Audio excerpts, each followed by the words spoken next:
Kenapa kebijaksanaan tidak tumbuh pada diri saya? Jawabannya apa?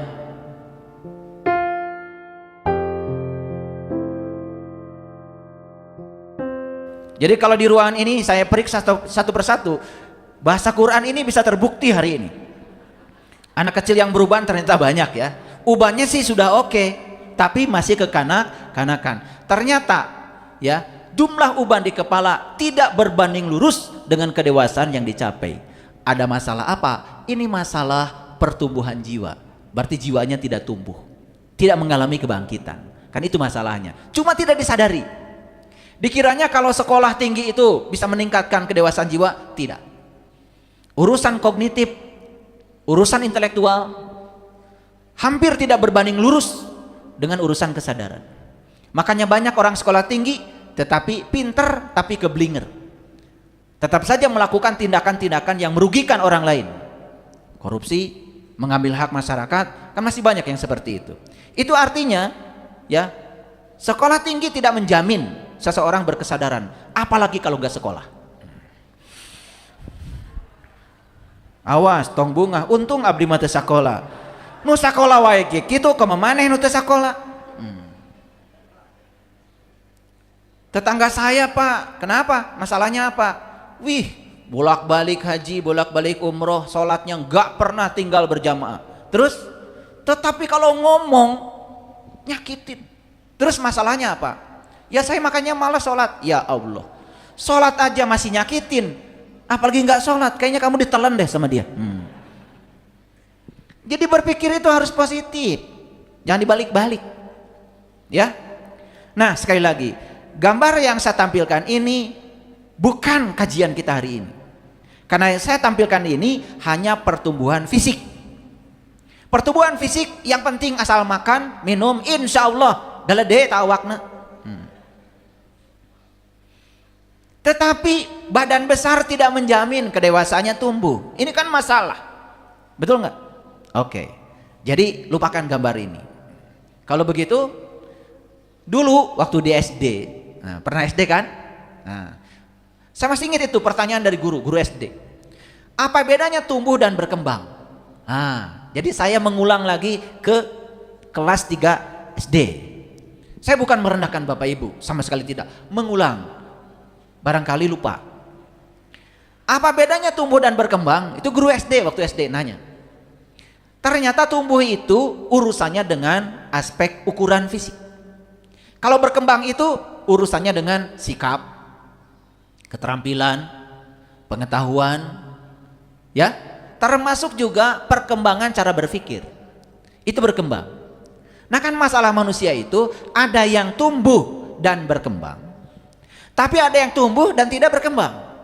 Nah ini ya, jadi secara fisik tumbuh terus, tetapi aspek-aspek lain yang lebih penting dari sekedar fisik tidak tumbuh, tidak berkembang. Seperti keterampilan menyelesaikan masalah, ya, keterampilan berpikir. Karena hidup ini kan harus punya 3. Satu, punya pengetahuan, knowledge. Yang kedua, harus punya sikap, afektif. Yang ketiga, harus punya psikomotor. Artinya keterampilan hidup. Nah keterampilan ada 2, ada keterampilan vokasi yang menyangkut keterampilan fisik yang bisa dilihat langsung, tapi ada keterampilan berpikir. Nah ada yang secara vokasi berkembang, bisa main bola, bisa badminton, secara fisik vokasinya berkembang, tetapi secara mental cara berpikirnya tidak berkembang. Nah itu masalah. Makanya kita bisa lihat kualitas semua orang, ini tumbuh dan berkembang atau tidak. Gampang lihatnya, gampang. Orang bodoh itu kalau diam kelihatan bodohnya, apalagi kalau bicara tambah kelihatan bodohnya.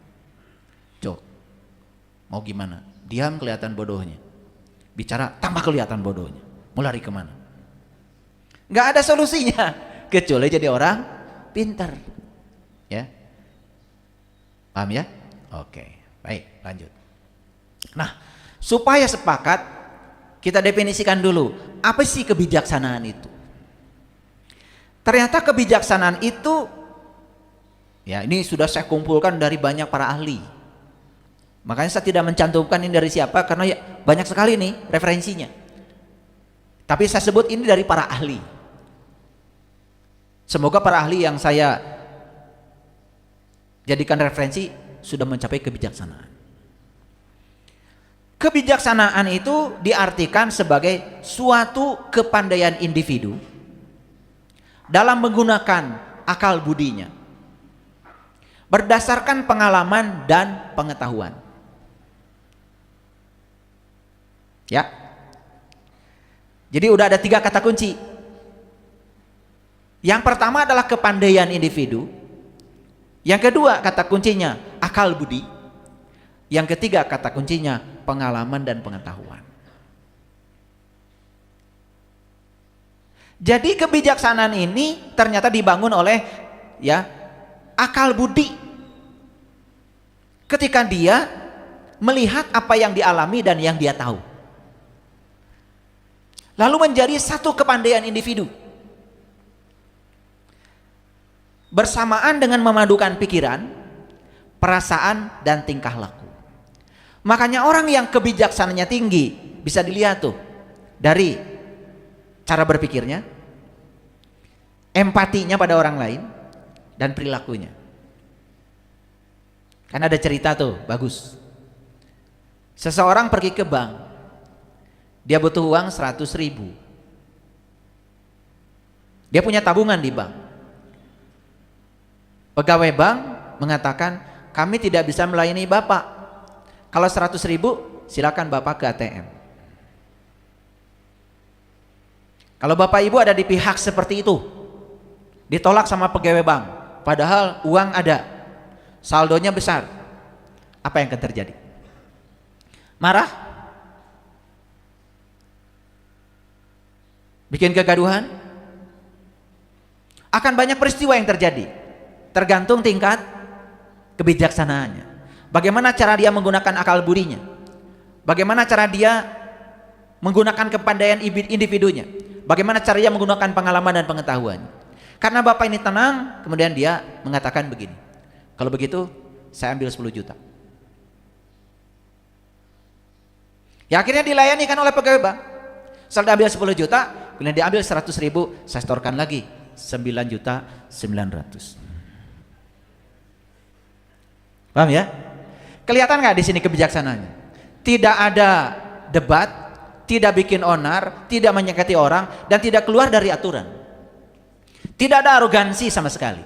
Tapi orang yang tidak bijaksana bisa jadi saat itu mengatakan, enak aja, duit saya. Ngerti mas? Bisa keluar kata-kata yang arogan. Nah kebanyakan orang di situasi seperti itu malah justru arogan. Disitulah kelihatan ya cara menggunakan akal budinya.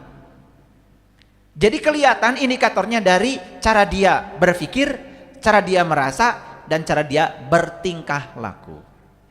Nah orang-orang yang sudah bijaksana lebih cenderung untuk mengevaluasi diri, sehingga dia memutuskan masalah itu dengan cara menilai yang dalam, sehingga tidak pernah terganggu keharmonisan antar individu dan lingkungan. Maaf sekarang.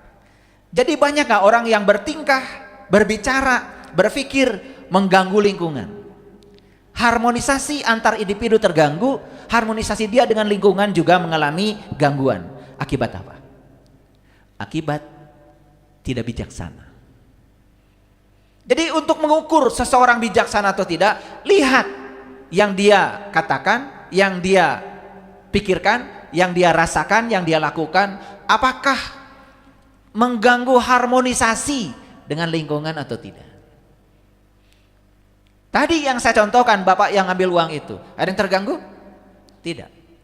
Berhasil tujuan tercapai? Ada yang terluka? Tidak. Paham ya? Oke. Kalau begitu saya bertanya sama bapak ibu yang ada di sini atau yang mendengarkan kajian saya di rumah, kira-kira kita sudah memiliki nggak kebijaksanaan ini?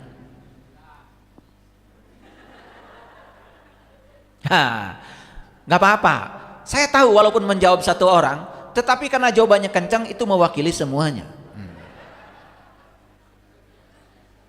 Nah pertanyaan berikutnya kan, kenapa kebijaksanaan tidak tumbuh pada diri saya? Jawabannya apa? Jawabannya apa?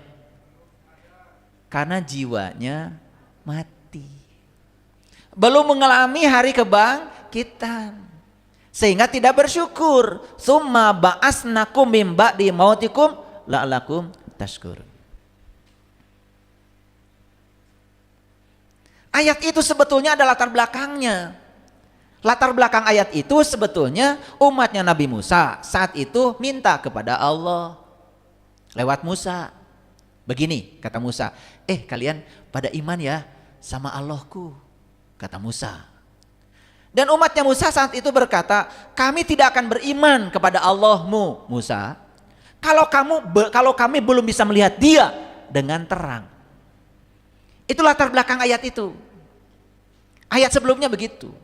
Kami tidak akan beriman pada Allahmu Musa kalau aku tidak bisa menyaksikan Allahmu itu dengan jelas. Masa kata umatnya Musa yang menyaksikan cuma kamu aja? Masa saya disuruh beriman kalau yang boleh melihat cuma kamu aja? Kan kira-kira begitu redaksi ayat itu. Kemudian mereka disambar halilintar. Nah, kalau dengar kata halilintar pasti yang terpikir adalah halilintar. Masa ingin menyaksikan Tuhan, oleh Tuhan disambar halilintar. Tuhan macam apa? Kita mengartikannya keliru. Karena ternyata disambar halilintar itu sebetulnya diberi keterkejutan, diberi surprise. Tiba-tiba saja mengalami satu pengalaman yang luar biasa. Baru ayat selanjutnya, summa ba'asnakum mim ba'di mautikum la'alakum tashkurun. Gitu ceritanya. Baca sendiri ya.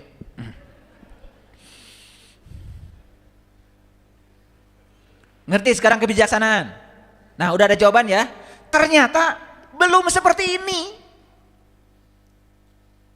Semua konflik di masyarakat itu akibat kurang bijaksana. Semua konflik di keluarga kurang bijaksana. Pertengkaran suami istri di rumah itu kurang bijaksana. Masih suka berantem?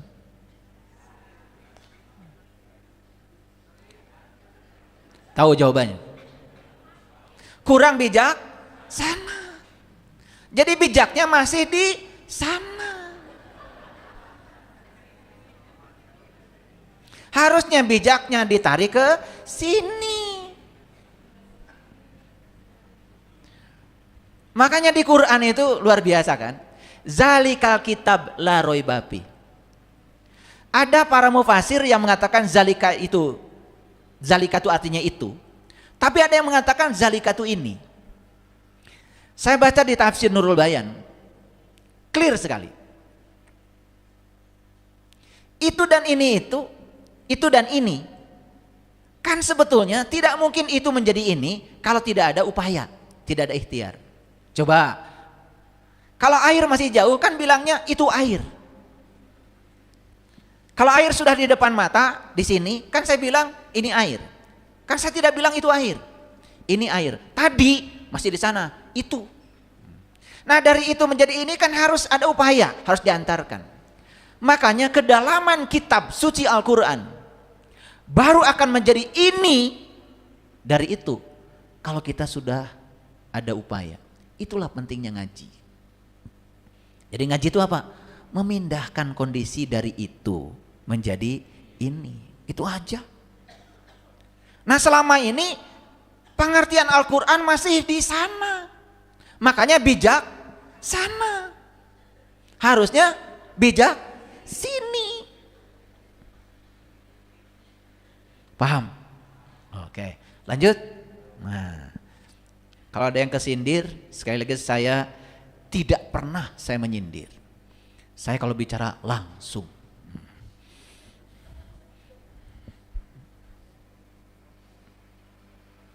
Dan kenapa judul kita hari ini kebijaksanaan? Saya selalu percaya. Dan kenapa orang-orang yang dihadirkan ini, saya percaya. Teruskan ya, teruskan. Karena sudah bijaksana, jadi tidak perlu dijelaskan. Nah, apa kebijaksanaan itu? Ternyata kebijaksanaan itu berasal dari bahasa Inggris, wisdom. Kalau tadi kebijaksanaan itu kepanjangan, karena tadi terlalu detail indikatornya. Sekarang saya buat kata-kata yang tadi panjang itu menjadi ringkas. Kebijaksanaan berasal dari kata wisdom. Wisdom adalah tindakan yang memerlukan pertimbangan-pertimbangan yang lebih jauh dan mendalam. Dan seseorang tidak akan punya pertimbangan jauh dan mendalam kalau tidak punya pengetahuan dan pengalaman. Anak-anak kecil yang beruban, walaupun kelihatannya umurnya banyak dan ditaksir seakan-akan pengalamannya banyak, kalau dia tidak belajar dari pengalamannya, tidak akan tumbuh kebijaksanaannya. Nah, oleh karena itu maka ada kebijaksanaan, ada kebijakan. Nah, beda. Kalau kebijakan itu tindakan yang mencakup aturan-aturan yang terdapat dalam suatu kebijaksanaan. Jadi kalau begitu, kebijaksanaan dulu, kebijakan dulu. Capai dulu kebijaksanaan. Nah, kebijaksanaan itu ternyata harus diwujudkan dalam bentuk aturan-aturan. Aturannya namanya kebijakan. Saya percaya ya, pemerintah itu dengan DPR, kalau mau mengeluarkan satu kebijakan, itu kan pasti melewati proses yang panjang. Melibatkan pengetahuan, melibatkan pengalaman, dianalisis dampak-dampaknya. Sehingga kebijakan yang dikeluarkan itu buah dari kebijaksanaan. Satu pertanyaan saya. Bapak Ibu di rumah punya kebijakan? Punya. Ada aturan kan di rumah? Apakah kebijaksanaan yang Bapak Ibu buat di rumah itu hasil dari kebijaksanaan? Jawab atuh. Ya apa tidak? Kenapa kalian ragu-ragu? Rumah saya. Karena bikin kebijakan itu hanya aturan-aturan yang berdasarkan ego pribadi. Lalu ketika ego pribadi yang dijadikan kebijakan, lihat hasilnya. Akan terjadi banyak konflik. Jadi kalau di rumah banyak konflik, bukan tidak ada kebijakan. Kebijakan tidak berbasis kebijaksanaan. Paham? Ini masih permukaan, belum masuk, belum. Jadi kebijaksanaan itu sering disebut wisdom, itu gabungan dari aspek. Satu, afektif. Afektif itu menyangkut sikap. Dua, reflektif. Reflektif itu reflektor. Reflektor itu pemantul. Jadi orang yang sudah bijaksana tidak suka menyalahkan pihak lain. Kalau ada situasi yang buruk, yang pertama dia salahkan dirinya sendiri. Reflektif itu. Reflektif itu selalu tertuju ke dalam. Selalu tertuju ke dalam dirinya. Gitu. Contoh. Ada masalah dalam rumah tangga. Orang bijaksana tidak akan menyalahkan pasangan. Tidak akan menyalahkan orang lain. Dia bersifat reflektif. Jangan-jangan ada yang salah di saya. Sehingga tidak berusaha mengubah orang, tapi yang diubah adalah dirinya sendiri. Ternyata perubahan ke dalam selalu memberikan hasil yang luar biasa. Karena perubahan ke dalam itu yang bisa mengubah orang. Karena perubahan keluar hanya akan menimbulkan ewuh pakewuh. Sudah pengalaman? Berarti bijaksana itu. Paham ya? Agak saintifik hari ini ngajinya ya. Makanya sekali lagi kalau mau datang ke sini pagi-pagi sarapannya jus wortel ya, probiotik. Biar tiap hari Rabu aja lah sarapan begitu ya, biar rada cerdas gitu.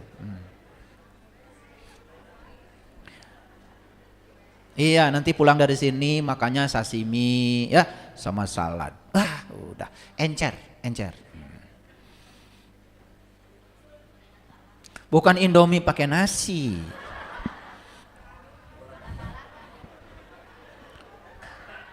Pakai bala-bala ya. Iya, enak memang itu ya.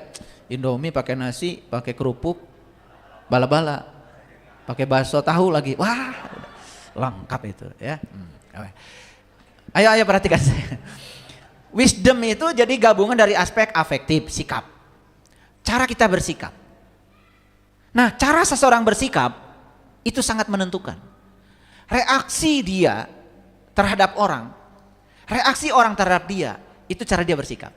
Yang contoh tadi itu, ingin ambil 100.000, daripada dia harus ke ATM, sudah di depan teller, ngantrinya sudah lama, sudah diambil 10 juta, dan kemudian dia kembalikan 9.900.000, kan aman. Betul nggak? Oke. Ini sikap. Yang kedua, reflektif. Nah, masalah kalian itu sederhana sebetulnya. Kalau ada situasi di luar diri kita yang tidak diinginkan, selalu kalian tuh keluar. Itu masalahnya, tidak dibiasakan reflektif ke dalam. Yang ketiga, kognitif. Kognitif itu menyangkut keterampilan berpikir. Keterampilan berpikir yang harus diasah oleh manusia itu ada 6. 1 mengingat, 2 memahami, 3 menerapkan, 4 menganalisis, 5 mengevaluasi, sampai pada tahap bisa mensintesa pengetahuan. Gitu enggak? Mengingat aja kadang-kadang enggak dilatih. Betul enggak? Iya. Akhirnya apa? Hese, ingat, gancang, pohon. Sampai ada jamaah pulang pengajian, saya sudah 2,5 jam bicara seperti ini, ditanya oleh temannya, tadi yang dibicarakan apa? Aduh, bukan naon. Kalau itu tidak masalah, tapi kalau dia itu pergi ke warteg, makan tahu 5, tempe 5, kerupuk 5, betul enggak? Ditanya, coba datang. Naon di tuang teh, aduh naon tadi tanya. Eta dahar tempe 5, tahu 5, kerupuk 5, sampai nggak ingat semuanya. Kalau di warteg Bapak Ibu, di warteg itu, yang dihitung tuh cuma tempe, tahu, gepuk. Kalau nasi kan nggak dihitung. Lila ngitung nah hiji-hiji. Betul nggak? Afektif, reflektif, kognitif, intelijensia. Nah, intelijensia tidak ada kaitan dengan intelektualitas. Intelijensia hubungannya dengan spiritual. Intelijensia hubungannya dengan kesadaran. Aspek yang berikutnya adalah aspek sosial. Aspek selanjutnya adalah aspek emosi. Makanya ada skala emosi. Nah, nanti Bapak Ibu harus ngukur. Bapak Ibu tuh ada di skala mana emosinya? Kalau ada di skala rendah, makanya ada batasnya tuh. Kalau batasnya itu 200 skala emosinya tuh, kalau menurut David Hawkins. Nah, kalau di bawah 200 ke bawah itu namanya reptilian. Kalau dari 200 ke atas itu yang namanya wisdom. Ternyata wisdom itu skala emosinya harus di atas 200. Nah, di atas 200 indikatornya apa? Mulai berani untuk mengubah diri, berani untuk jujur pada diri sendiri, berani untuk mengakui kalau saya tidak tahu, berani untuk mengakui kalau semua masalah yang terjadi saya penyebabnya. Berani nggak? Berani? Benar. Kalau sudah mulai ini berani begitu, itu sudah 200 itu. Itu sudah transisi dari reptilian masuk ke wisdom. Baru itu ke hari kebangkitan terjadi di situ. Itu yang disebut dengan jiwa-jiwa yang sudah mulai hidup. Jadi saya coba padukan ya, aspek sains, aspek psikologi, aspek neuroscience, kajian-kajian ilmiah ya dari semua ya ahli-ahli di seluruh dunia. Karena saya berlangganan jurnal banyak sekali, langganan, bayar. Makanya kalau kalian hanya ingin baca artikel yang gratisan itu artikel yang cek jeung cenah. Isinya masih diragukan. Tapi kalau artikel yang ada pada jurnal yang terakreditasi, terindeks namanya kalau di dunia, itu pasti sudah melalui reviewer ahli. Jadi tidak sembarang kalau artikel-artikel begitu. Nah, yang dibaca tuh artikel yang begitu, jurnalnya harus terindeks. Mungkin kalian bingung ya, saya ngomong apa kalian dari tadi. Kalau ngomong bala-bala tadi rada nyambung ya. Terindeks naon cenah eta makhluk naon. Udah mohon maaf ya. Nah, jadi aspeknya itu afektif, reflektif, kognitif, intelijensia, sosial, emosi, dan motivasi. Itu akan membantu kehidupan seseorang dalam berinteraksi dengan masyarakat. Jadi sekarang sudah terbukti ya, interaksi kita dengan masyarakat terganggu, ada masalah afektif, sikap, masalah reflektif, ya kita kurang introspeksi diri, ada masalah kognitif, ya keterampilan berpikir yang masalah, intelijensia, kesadaran, sosial, emosi, motivasi. Kalau itu semua bermasalah, itu yang akan membuat kita akan dicap oleh masyarakat sebagai orang yang tidak bijaksana. Hasilnya apa? Konflik. Nah makanya kita tuh beruntung ya oleh Allah disuruh untuk berumah tangga. Makanya nikah itu sunnah. Karena di lingkungan kecil itulah kita banyak belajar. Sebelum kita diterjunkan ke masyarakat. Kalau di lingkungan rumah kita sudah bisa menerima perbedaan, bisa menerima semua orang apa adanya, di level kecil, keluar dari rumah, insya Allah baik-baik saja. Kalau di rumah sudah banyak konflik akan dibawa keluar. Anak yang suka membuli orang lain, itu karena di rumah ada masalah. Masalah besarnya adalah sikap orang tua. Itu, ya. Nah, nanti kalau dalam hidup menakjubkan saya akan berikan pelatihan. Lanjut dulu. Jadi kognitif, kemampuan apa tadi? Kemampuan untuk mengembangkan keterampilan berpikir. Isinya apa? Isinya adalah kemampuan untuk memahami. Lihat saya semua. Mana yang paling bagus? Memahami atau menyalahkan? Yang benar jawabannya, memahami atau menyalahkan? Banyak memahami atau banyak menyalahkan?